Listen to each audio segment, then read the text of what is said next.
Have you back, and for our newcomers, we're excited to have you here with us today for the first time. In this episode, we're going to explore a powerful new approach to diversity, equity, and inclusion. NLI's DEI impact case goes beyond traditional moral and business arguments, offering a science-based, actionable framework to achieve lasting cultural transformation. Now, as I quickly share some housekeeping notes, drop in the comments or our chat box where you're joining in from today. We are recording today's session, so if you're interested in a replay, be on the lookout for an email later today. That email is going to include a survey for feedback, as well as a number of resources that are aligned to today's conversation. We suggest putting your phone on Do Not Disturb and quitting out of your email and messaging apps so you can get the most out of today's show. And it's also going to help with your audio and video quality. And we love interaction, so feel free to share your thoughts and comments with us in the chat. Now, to get this show underway, I'm going to introduce our speakers. Our first guest for today is a director at the Neuroleadership Institute, where she helps clients achieve goals through targeted research and measurement design. Prior to joining NLI, she applied inclusion research to develop leader tools to improve military force readiness. She holds a master's in public health and a PhD in community psychology. A warm welcome to the Director of Research Design at NLI, Dr. Bridget Lin. Thanks for being here today, Bridget. Thank you. Our next guest is a senior consultant and facilitator at the Neuroleadership Institute. He has 15 years of experience designing and delivering transformative learning experiences for organizations in the public and private sectors. He has delivered speaking engagements for companies like Disney, Pixar, and LinkedIn, as well as many colleges and universities across the US. Before joining NLI, he spent the decade as a strategist and consultant in the DEI space. He's passionate about creating experiences that are interactive, deeply reflective, rooted in science, and highly engaging. Please join me in welcoming senior consultant and facilitator, Travis Jones. Thanks for being here today, Travis. Thanks, Shelby. Looking forward to it. Yes. And our moderator for today, with a long history of driving change and building cultures in large, complex organizations, has given her deep expertise around DEI practices and principles, especially in the area of communications. In fact, she broke barriers as one of the first, and for a long time only, Black C-level speechwriters in the Fortune 100. Her 3 TED presentations challenging business to get serious about inclusion have collectively over 2.5 million views. Her superpowers: applying neuroscience to solve DEI challenges, building actionable DEI frameworks, and brokering honest DEI conversations among top leaders. Please join me in welcoming NLI's Global Head of DEI, Janet M. Stovall. Great to have you here today, Janet, and I'm passing it over to you. Thank you, Shelby. Hello, everybody. Thrilled to be here, and we're back. So thank you for joining us, and we're very excited about what we're going to talk about today. And we're introducing something. We're excited about it. We put a lot of work into it, and we're glad that we get to share it with you. So a few weeks ago, the 3 of us got together on the same place, and we wanted to talk about a new way forward for diversity, equity, and inclusion amid all the chaos that's going on right now. Our goal was to provide some clarity, kind of cut through the noise. And if you want to see that one, they're going to drop a link in the chat to it. So we hope you look back on it, but you don't need to see that one to see this. But we did promise that we come back and we talk about how NLI is, individually, how we're creating clarity with a new approach to DEI. And we promised a white paper about that approach. So today we're going to talk about what it's all about, and we're going to drop a link at the end of this for that white paper, unless you watched last time and you asked for an early copy. If you did, you probably got it this morning. It's still early. It's not as early as we thought, but it's still early. So we hope that you will enjoy the paper, and like I said, at the end we'll tell you all about it. But let's start with talking about why we needed to have a new case for DEI in the first place. I'm going to start with a quick history lesson to sort of explain why we got here, how we're here, and why we needed this new case.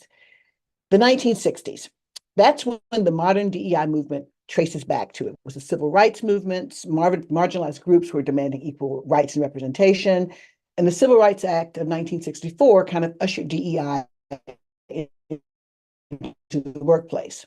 That's when we first saw the moral case. It was restorative. It talked about the right thing to do. Fast forward to the 70s.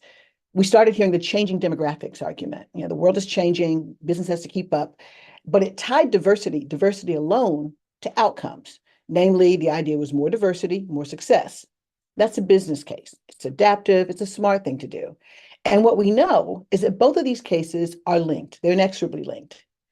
Neither of them is wrong, but neither is enough as well. There's still a lot of disparity in terms of representation, in terms of pay, in terms of everything. And there's still a lot of correlative stats out there about return on investment, but there's actually very little fiscal proof. As a result, and we're seeing that result right now, DEI has been wide open to criticism. It's been seen as expendable, and oh, the pushback. We're living that right now. Basically, when the going gets tough, the DEI gets gone. I actually wrote about that in a recent blog post about the fall of the House Office of DEI. They're dropping that in the chat too.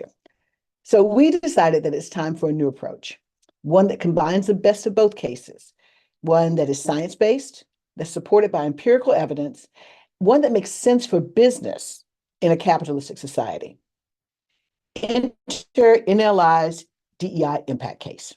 It accepts that in a capitalistic economy where business exists really to do only two things, make money or save money, the DEI has to prove its value to the bottom line. It acknowledges that in order to unlock that value, diversity has to be leveraged through inclusion and it has to be sustained with equity. And finally, it argues that doing both is possible if we change our perspective. If we change from seeing diversity as a problem to solve, from inclusion as feeling valued, and equity as fair people, if we change and see diversity as a problem solver, inclusion as delivering value, and equity as fair systems. We believe it's transformative. We believe it's the effective thing to do. We believe it's about moving bodies in the building to brains in the business. And it differs from the other two cases in three major ways. Let's talk about the first one. It is realistic. It operates on NLI's proven behavior change model, which we call PHS. PHS stands for priorities, habits, and systems. And those are the three things, it lays those out, that you have to focus on if you want to transform a whole organization. Well, we decided to map DEI to PHS because PHS is about things you can actually do. So much of DEI talks about things we want to do. We don't know how to do it. And so therefore it just doesn't get done. But for DEI, if you want to do something, it calls for prioritizing diversity by aligning it with goals, not just good intentions. It talks about habituating inclusion with training tools and solutions that change behavior, not beliefs. And it's about systemizing equity institutionally, not as an inspiration. The impact case is actionable. It's not aspirational. And that's important because DEI is not going away, no matter how hard some people try. Wrote about that too recently. So I've started off talking. Now give me the first reason why it's different. I'm going to turn it over to Travis and Bridget, and I'm going to hush for a minute and let them tell you a little bit about the other two ways it's different. Travis? All right. Thank you, Janet. And hello, everyone. Welcome back if you're returning from somewhat of an encore session, and welcome to folks that are in dialogue with us three for the first time. Similar to the last time that we met, we really want to kind of use this space to be as collaborative as possible. So I already see lots of energy in the chat. We want to encourage you to kind of keep sending us questions and thoughts. Not only will you get access at the end of the session to our white paper, which is a much deeper dive than what we're going to present to you today, we do want to kind of get your live feedback. So we'll be kind of asking you questions and for feedback, but feel free to use the chat as kind of a collaborative space to drop in questions. We've got a team of folks that will be looking out for those. And, you know, just kind of your running commentary. So already, you know, I love Tracy says, wow, this is great framing. Dr. Stovall. And I love that kind of language of framing because, you know, in just a moment right now and in the next slide, Dr. Bridget Lynn, my other brilliant colleague, will be kind of walking you through what we think of as scientific frameworks, theoretical frameworks. And the beauty of a framework is it does kind of set your mind cognitively to think about particular issues from a certain kind of way. And actually, that's what you're looking at here. So this is one of the ways that we think the impact case is unique. So as Janet just said, the aim of the PHS model is how to transform entire organizations. That's a pretty high task, right? Especially the work that we do with our habit solutions at NLI, that is the aim, to transform organizations. In the consulting work that we do, we take an organizational level lens, even if it might seem like an isolated problem. All right, so what are you looking at here? These are basically what sociologists or social psychologists call levels of analysis. And I won't get into all, from academia, how these are different depending on disciplines. That's not relevant for us today. The usefulness of a level of analysis is that it takes seriously that human beings, as deeply social, our behavior differs depending on the groups that we're in, the size of those groups, who we are in those groups. And so think about these levels of analysis as tools that help us be really strategic when we think about the taking seriously the potential of the impact case for DEI. And so, notoriously, organizations that are not doing DEI well tend to treat it as an isolated issue, separate from the organization itself. To give you some more practical examples of how this might work, if you think about PHS again as the work of prioritizing diversity, celebrating differences, thinking deeply about differences. What is the role of diversity at work?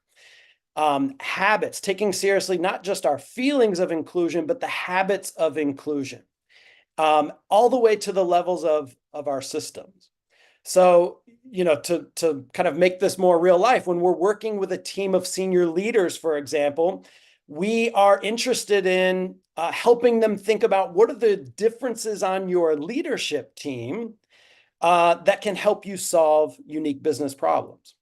Very different than on a one-on-one coaching engagement, for example, where we're dealing with, a single individual and we're asking them to reflect deeply, kind of cultivating self-awareness on their unique differences that are assets in their leadership toolkit, which is also different but related to when we might do an organization-wide intervention on psychological safety, that affects every team within an organization. And the last thing I'll say is as kind of a handoff to Bridget is that one of the things I love about this model is that, and you're going to see it all come together kind of in a single slide here in a bit, but each of these levels of analysis is also supported by a respective scientific framework. And so you'll see that as we work through those. So Bridget, I'll turn it over to you to get us started on what these scientific frameworks are and why they're so effective for helping us make real change in organizations. Awesome. Thank you. And just going to echo the sentiments. I'm really excited to be here. We've worked really hard. I love working with Janet and Travis. The thoughtfulness and intention that goes into our work is really motivating and inspiring and energizing. So I'm happy to be here again. So I'm going to talk about the third reason, which is NLI's DEI impact case is scientific. That's another reason why it's unique. So the underpinning science informing this DEI impact case is related to our holistic approach, as Travis mentioned and was talking through in this previous slide. And basically what we're saying is that we understand that individuals have to work together under specific conditions. And that's why each of these sciences are so important. And so I'm going to talk briefly about the first two that you see there, neuroscience and generative interactivity, and how they influence our thinking. And then I'll hand it back over to Travis to talk through complexity science. So starting with neuroscience, really we think about neuroscience as helping us understand how the brain functions so we can work to activate desired habits that support DEI efforts. So in essence, what you get with neuroscience is a brain-based blueprint for creating workplaces that support positive habits.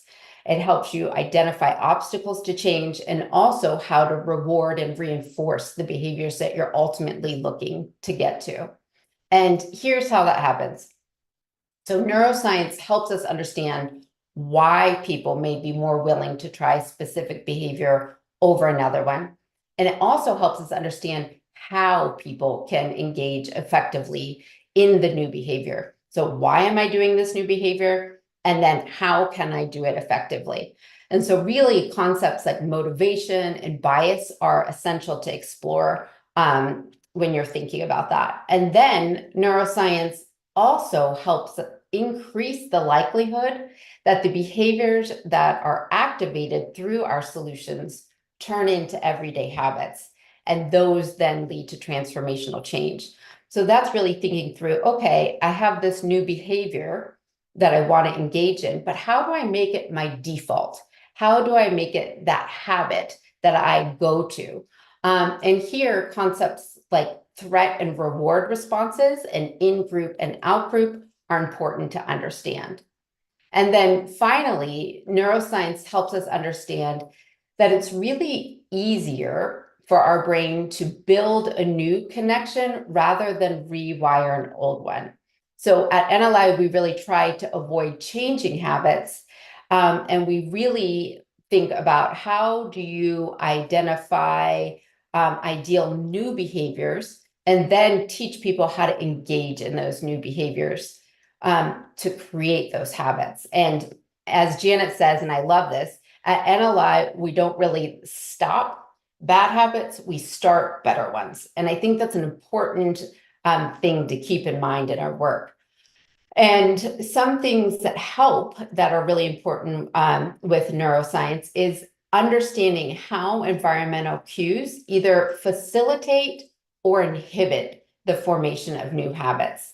And that's one way we can really help organizations achieve change. Now, neuroscience is focused primarily at the individual level, but we know individuals have to work together to get things done. And that's really where generative interactivity comes in. And so generative interactivity is about how teams work interpersonally. It's all about our daily interactions at work. These are the behaviors and habits that can simultaneously reduce bias while increasing the benefits of inclusion. And the primary characteristics of habits that lead to generative interactivity really have some things in common. And here are some of those things that, you know, are important and should be thought about and included, but this is not an exhaustive list by any means. But really, these behaviors have to have a shared goal. So this is important for everyone to kind of understand we're in it together. We're all aiming for the same thing. It's also important for people to be able to come together repeatedly and frequently over time. So it's not just like one-off events. It's like, no, we actually work together on a regular basis. Another piece of this that's so important is that all the contributions that are made to something happening, that there's equal value and equal standing in those contributions. So even thinking about this today, to come here to the Your Brain at Work Live, there are so many people involved in making this happen that if any little piece isn't there, then it doesn't come together. So all of us, whether we're on screen or behind the screen, it's important to understand that all those contributions are equal. And then there's a bit of this collaboration and task interdependence. So when we come together, it's important that we understand that what I do is related to what you do, and together is how we make it work. And then a piece of that interpersonal comfort and self-efficacy, which really is related to I understand that you know my value, and I know that I'm able to do these things alongside of, hey, I can speak up and say something if it's not going well, or I have a challenge or something to bring up. So these characteristics really are really focused in on how people work together and how working together in a specific way creates fair and inclusive workplaces. And these are essential for the benefits of diverse teams to be actualized. And so generative interactivity is definitely related to complexity science, which guides our work, because our work really is all about organizational settings. So I'm going to hand over to Travis to talk a bit about complexity science, but I also saw you come off mute, Janet. You knew I was going to jump in there. Somebody dropped an interesting question in the chat, and they asked why the term generative. And I know that we didn't go deep into it here, but we did pick that for a reason. So either you or Travis, who knows this deeply, would you answer that question for us? Absolutely. So I'll start, and then Travis, you jump in too. So part of this idea of it being generative, and this is going to go a bit into the complexity science piece as well, is that there is something that comes together to generate something new, to create something new. And I almost just about pinky swore to Janet, we wouldn't say emergence, but I'm going to use it. So it's this idea that when you come together, something new is generated and something new emerges. And so I think that's an important part of this generative interactivity. So when Janet, Travis, and I came together to think about these things, no one of us could have come together with the idea completely. It took all of us building on each other's idea to get there. Travis, what would you add to that? Yeah, no, I appreciate the question. And I feel like I want to back up and say, for folks that missed the first session, so much of our work really came from us trying to, on our small team, embody a lot of these principles and values that we were reading and studying. And I got to give credit.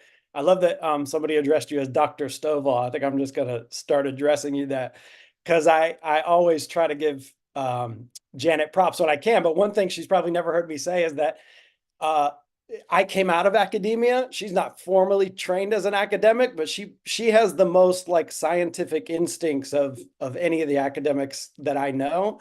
So a lot of this work is really kind of her brilliance and instincts about taking everything off the table and saying, what do we mean when we say diversity?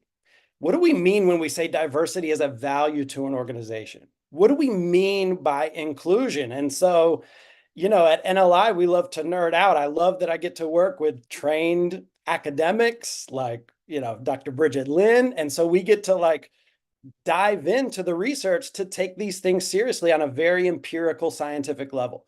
So I say all that to say generative interactivity is part of this larger body of work around cultures of inclusion. And it's scholars who say, well, we all say that diversity is great for innovation, for, you know, new insights, for challenging thinking, but how?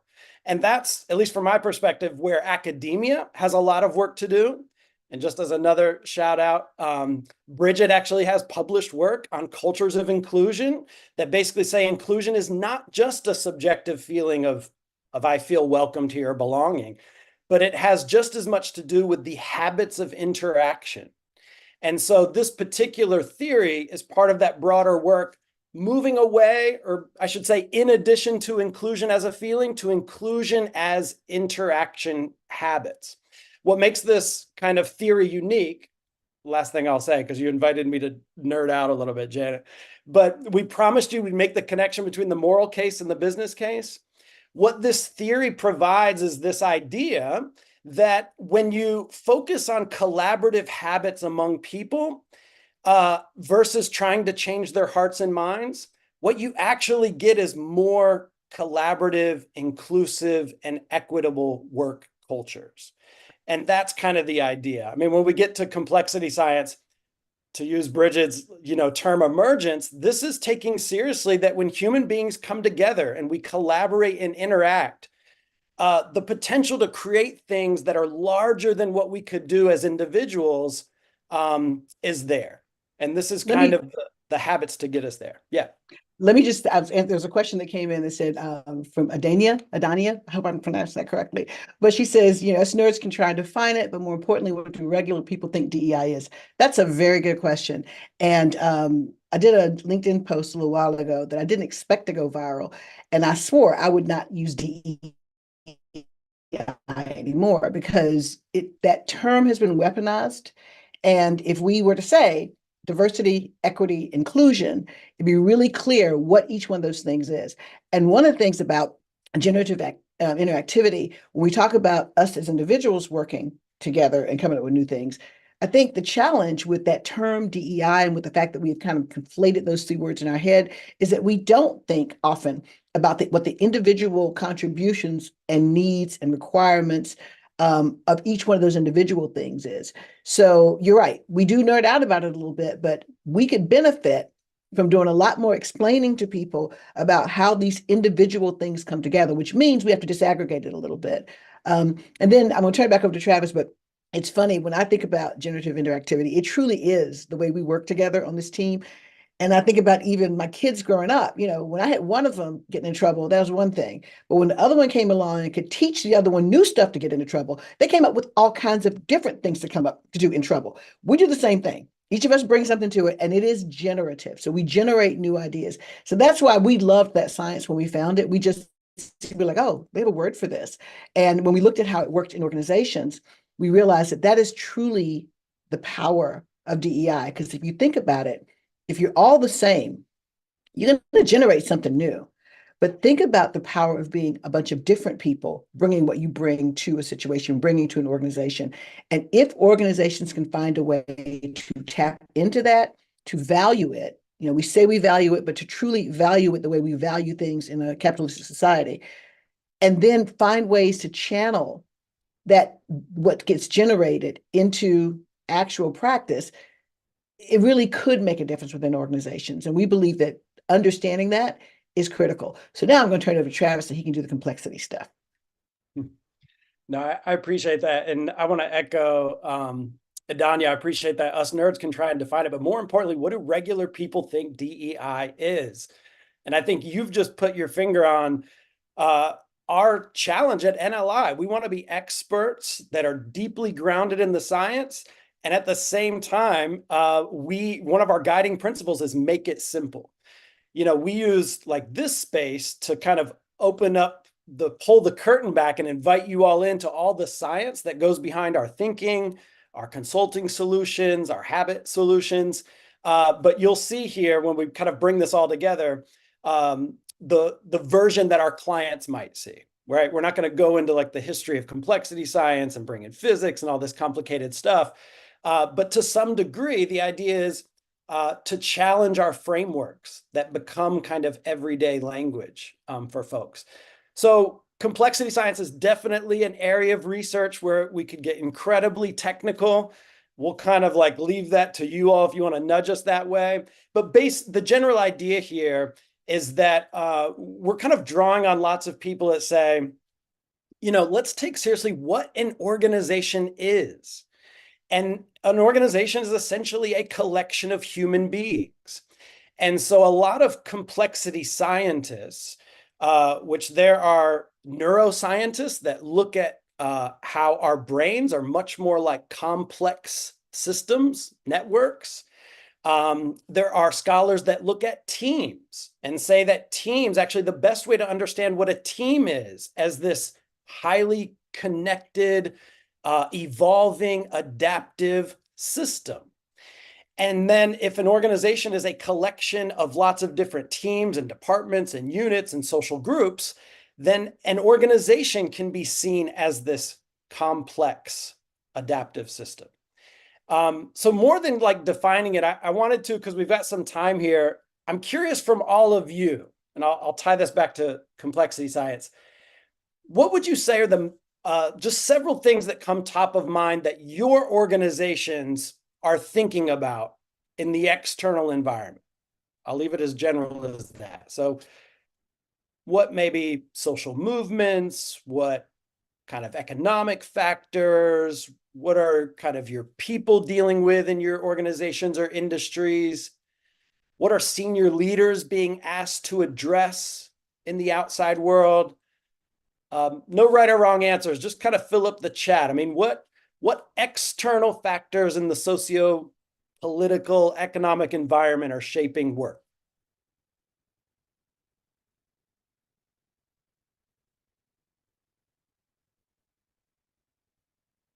And I'll give you just several moments here.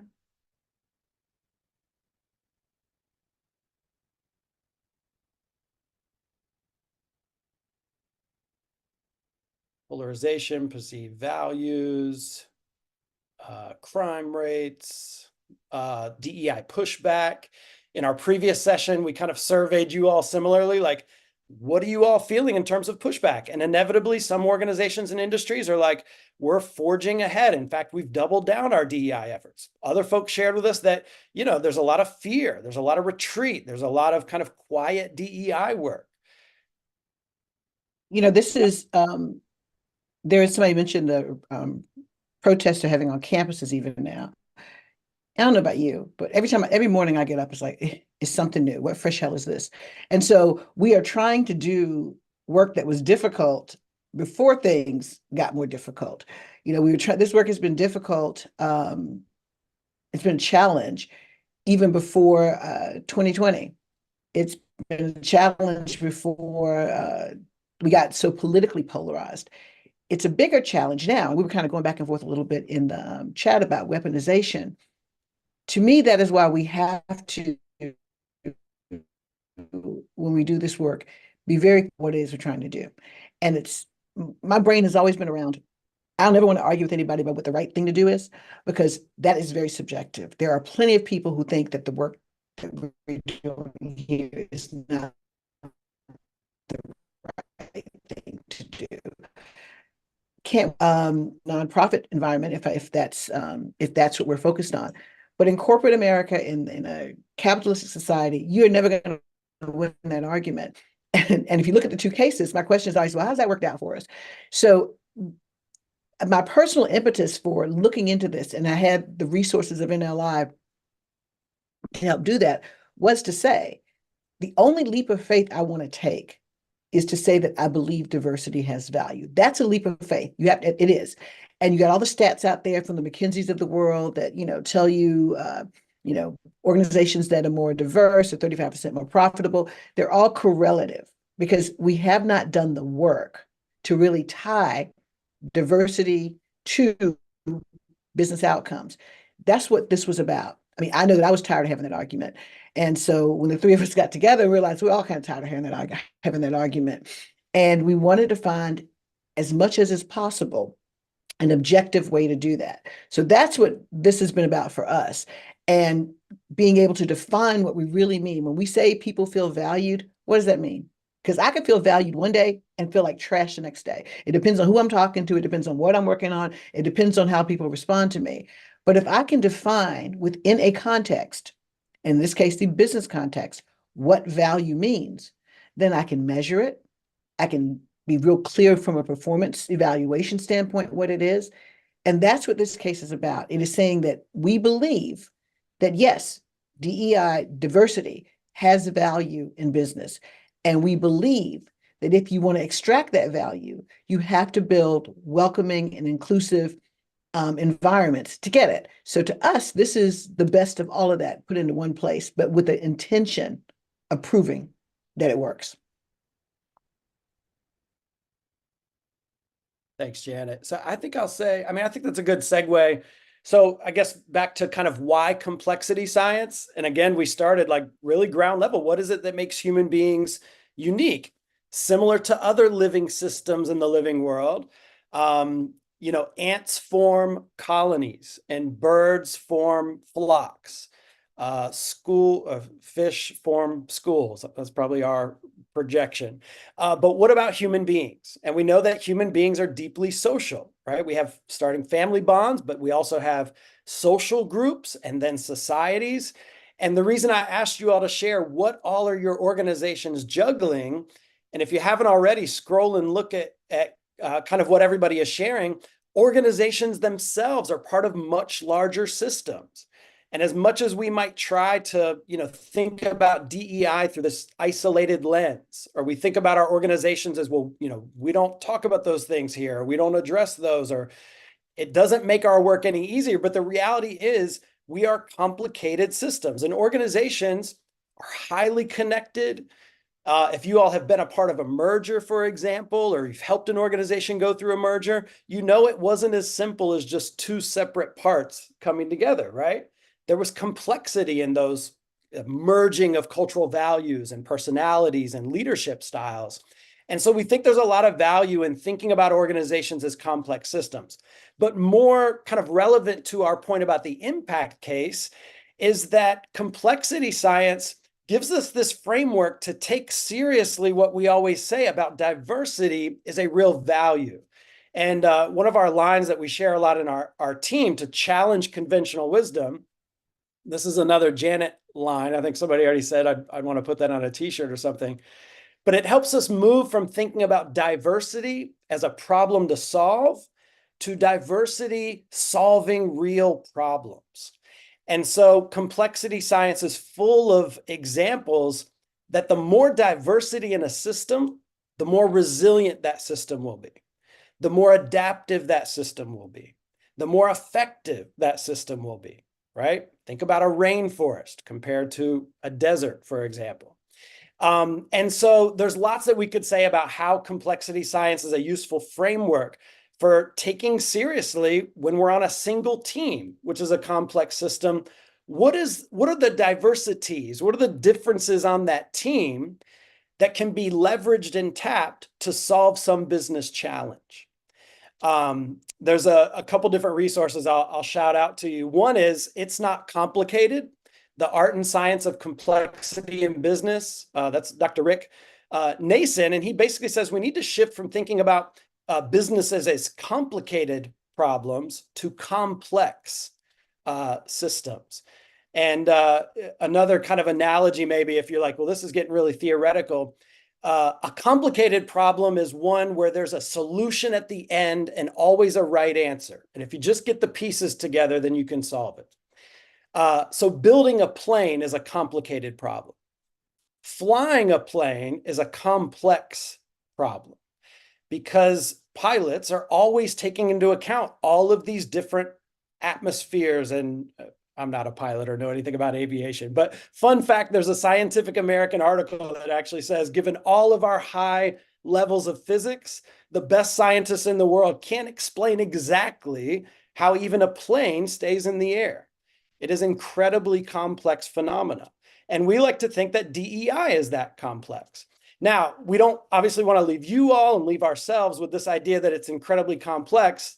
One of the beauties of complexity science is that complexity is built from simple habits over time. Think about any complex system in the natural world. If you take a single leaf, for example, it's complex, but you'll see there's a pattern that scientists call fractal patterns. A leaf is made up of simple patterns over time. Multiple leaves then make up the trees that we see, but they are really similar patterns repeated over time that give us complexity. And we want to tap into that to say, what are those patterns of behavior for humans that can create belonging, psychological safety, deeper collaboration, innovative problems. So I told you we'd bring this all together. And I'll kind of catch up in the chat and defer to the team if I'm moving too fast or too slow here. But let's go to the next slide, just so you can see us kind of put all of this together. Can we go back one? Yeah, thanks, Bridget. Okay, so here it is. I'll give you a moment to reflect. I don't think we do enough of that on these sometimes.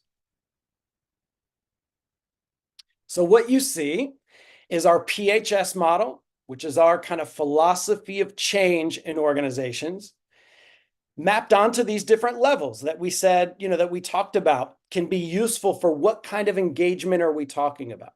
Diversity on the individual level, on the team level, at the organization level. And then these are the kind of corroborating or supporting sciences behind each one.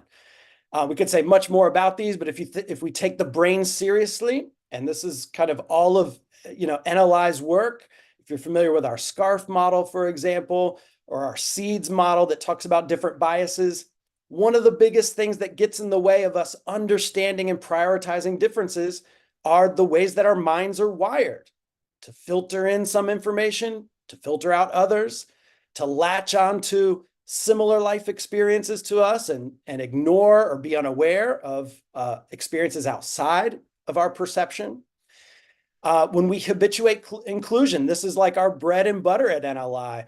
how can we move to really cultivate those habits that tap into the potential of diversity? And none of that is possible if we don't create these systems of equity where those generative interactions, those habits of inclusion are possible. And that starts to get into the work that we do, especially on our consulting team with, thinking about equitable policies and practices in organizations. Freeing up essentially people to do this magical thing that we do, like Bridget said, called emergence, when we come together and create things larger and greater and better than we could have as individuals. You can see at the top, this is basically what we do, what we take pride in doing at NLI is making this simple. What this looks like in a really kind of provocative and catchy way is interrupt bias, integrate inclusion, and invoke systems. You all have been able to see just a little bit of kind of what all is behind those habits. But this is why we think this framework is really kind of useful for doing lots of kinds of work with DEI in organizations. So I'll stop there. I'll either turn it over to you, Janet, or team. Let me know if there's things that we should address here before moving forward. Well, the question is, shall we move to explain? And I'm going to try to talk a little bit slower so that maybe if I cut out, you can catch my words because I do talk fast. Let's talk about this in action because I haven't been able to keep totally up with the chat, but I'm sure somebody is probably thinking, okay, the science is great. What does that look like on the ground? What does that look like in action? Well, we do believe in science. And so that's why the impact case is about science. But applied science is when we take all the empirical evidence that's in that science and we use it for a practical purpose. So we've built a strategy for this. It's called our business-driven DEI strategy. Now, the methods you'll see, the slide is the very high level of it, but the methods you'll see are things we already do. The things that our consulting team has been doing for years successfully. But we took things and said, now, how is this different if you're doing this for an organization that's trying to do something with diversity, equity, and inclusion? It's going to be different because you're talking about people, you're talking about systemic inequity, you're talking about a lot of things that somebody said in the chat we don't want to talk about in business. We knew that we had to take these tried and true practices when you're not talking about something that's objective and find a way to tweak them, change them, deal with them differently in this area. And so that's what we did because we knew the methods worked. Let's see if we can make them work, on something else. So we've been doing this successfully. We believe this is going to work. So now we've customized them, and this is 4-part structured framework. That's our business-driven DEI strategy. Now, right now, we are looking for a few good organizations that want to be beta partners on this. We are just starting on this path. We got the theory down. We want to make it practice. We want to tackle some real-world scenarios and some real-world problems because we want feedback to help us improve the solution, and we want thought partners. I said earlier that, I've been reading the stats forever that you see out there, but very few people have actually tried to figure out how to go beyond the correlative to the causative. We're fine with being first at that. We're fine with leading the charge on that. And we believe that this is one way that we can do that. So we're going to document whatever we do. We're going to get, our facts, our realities out there. And so anybody that does the beta with us, we hope you'll be part of that process too. We want to be pioneers in this. And so we're going to keep the beta to about 5 companies, and we're going to be very intentional about what industry, because we want a broad look at it, what size, what problem is it trying to solve. So if you decide that you want to be part of this beta, and I'll tell you at the end how you can do that, don't feel like we don't love you if we don't choose you. It's because we are trying to be very controlled about how we make this real and how we bring it to market and all that. So, but if you're interested, now is the time to let us know. And like I said, I'll tell you how in a moment. But before that, I want to answer one question that I saw in the chat. And Bridget and Travis, please dive in with me on this one if I don't answer it completely. The question was, what have we learned through the decades on how to stay steadfast despite cyclical advance and retreat? I think that was basically it. You may have heard me say out there that I believe that diversity, equity, inclusion is cyclical by nature. And there's a scientific term called regression to the mean, which basically says that if there is anything that is kind of going along as normal, if it's what the norm is, if something incredible, extraordinary happens, people will always, and systems and everything will always try to go back to what it had before. So let's be real about the world we live in.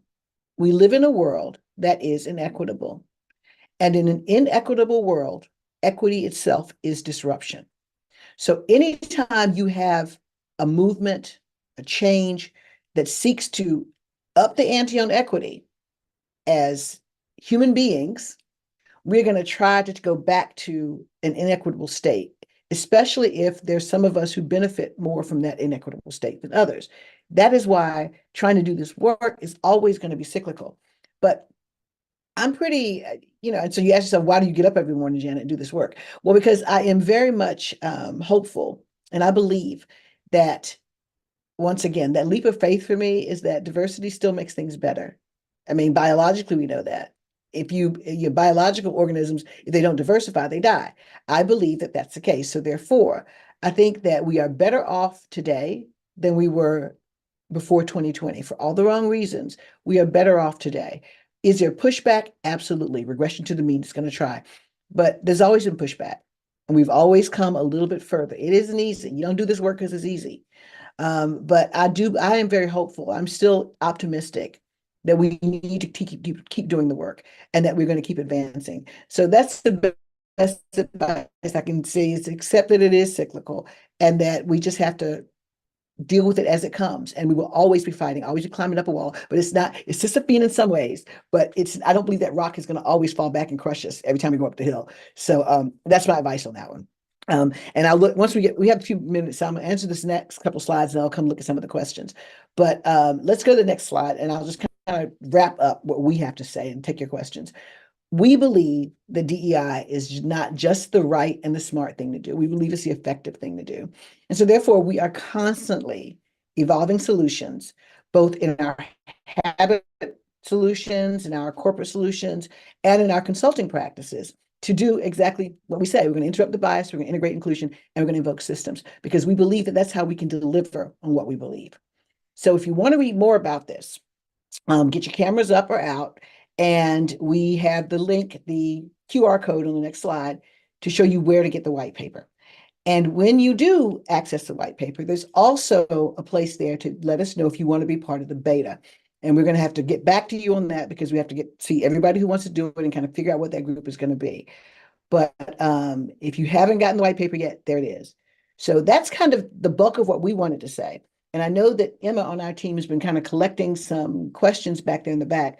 So I'm going to go to the chat. And if you want to put something there now to ask me, please just drop it in there. But I'm going back through the chat right now. And I hope Travis and Bridget are doing the same thing. See if there are any questions that we need to ask. Or better yet, if you had one and we didn't get to it, drop it now, because I'm specifically looking for them. And I'll jump in too, just to touch on what you were mentioning earlier about just continuing the work and the motivation behind it. And I just think for me, one thing that I think is important is hard things are worth doing. And every day I wake up and I choose where to invest my energy. And working is a huge investment in energy. And one of the things that I really appreciate about my investments at NLI is this idea that we are working to improve the workplace. And we spend so much time at work that it is a worthy place to invest. And then aside from that, as Janet, you mentioned in your TED Talk, business is the way to change, to really embrace and get movement in DEI initiatives. So for me, that's also what I really try to think about, is where do I want to invest my effort today? And I'm not saying I'm always like great at it, but whatever energy I might happen to have. Absolutely. I mean, and thank you for reminding me of the TED Talk, actually, when you made that point. We spend a third of our lives at work. Some of us spend more than a third of our lives at work. And so if you think about it, if you think about how polarized we are, we think about how divided our lives are, the workplaces might be the only place where people have to try to get along with each other, whether you like it or not. You got to work with some people you don't want to get along with.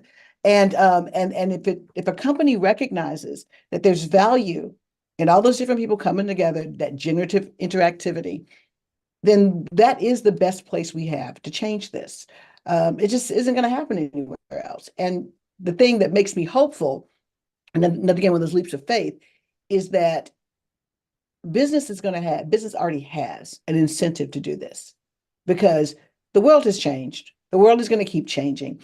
There are younger generations taking over. They're in the space. There are different ethnicities and races coming together. We know women now are 51% of the workplace. So even if a company or people did not want to see diversity, too bad. It's here. So the question is, you're going to lean into it, you're going to leverage it, or will you be gone? So I believe that business, more so than any other entity, has the incentive to do this. There's some stuff we got to get through.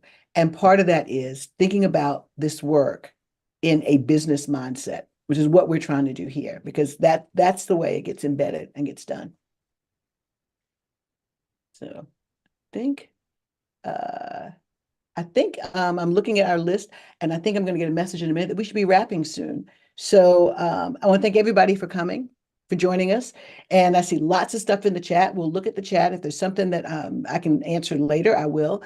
But please download the white paper, reach out to us. We are always ready to talk about this and always ready to answer your questions. And thank you so much. And I'll turn it back to Shelby. Thanks, everybody. Thank you so much, team, for today's discussion. We appreciate your time and energy that you put into this and everything that you shared. Now for closing, let us know how NLI can help you. We'll put our poll up so you can check that out for a few moments. Just a quick list of announcements that we have. Our second lead cohort kicked off on April 18th. So if you're interested in joining the journey and learning more about our new lead program, we'll share information in the link as well as in our follow-up. We've had wonderful progress so far for the first cohort, and we're looking forward to how the experience continues to expand. Insider Exchange, this is specifically for senior executives. If you enjoy your Brain at Work Live, we think you'll love the NLI Insider Program. It's an exclusive opportunity to have roundtable discussions with our internal leaders to talk about innovations and different things that are coming up. So if you're interested in that, we'll share the link in the chat as well. And we want to continue to partner with our community. So if your organization is interested in hosting an event with NLI in the future, please check out the link and we'll share more information about that in our follow-up as well. We really want to expand and continue to build positive relationships with our global community. And lastly, the podcast. If you enjoy these shows, then you can find them on our podcast, Your Brain at Work, wherever you listen. So on behalf of our team behind the scenes and everyone here, thank you so much for joining us again for another Friday, and we'll see you back here same time next week.